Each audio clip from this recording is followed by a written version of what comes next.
అలా ఎన్నో ఉపనిషత్తులు వేదములను సులభముగా మానవులకు ఇచ్చిన గురువు ఆయన. అటువంటి షోడశ కళా ప్రపూర్ణుడైన కృష్ణావతారంలో ఉన్న స్వామివారు అన్నారు, మేము దేవతా రూపం ధరించాక ప్రజలని తొందరగా అనుగ్రహించడానికి ఒక ఆకర్షణ శక్తి కొన్ని వస్తువులకు కల్పించాం. ఆ వస్తువులు ఇస్తే మా రూపం ఆకర్షింపబడి ప్రజలను అనుగ్రహిస్తుంది. అంటే భగవంతుణ్ణి ప్రజల దగ్గరికి తీసుకెళ్ళడానికి పనికొచ్చే వస్తువు అనమాట. దానికి ఉపచారము అని పేరు. ఉపచారము అంటే ఏమిటనమాట? సేవ. ఎటువంటి సేవ? మానవుడు ఆ ఉపచారం చేయగానే భగవంతుడు ఆ ఉపచారమునకు ఆకర్షింపబడి దగ్గరికి ఎడతాడు. ఇనుము దగ్గర అయస్కాంతం పెట్టగానే ఎనపొక్క ఏమవుతుంది? అయస్కాంతాన్ని పట్టుకుంటుంది. అలాగే మనం ఈ ఉపచారం చేయగానే భగవంతుడు వచ్చి మనం పట్టుకుంటాడు.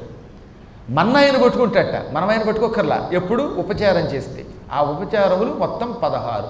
ఆ 16లో ఉత్తమ ఉపచారములు 4. అది పుష్పం, ధూపం, దీపం, నైవేద్యం.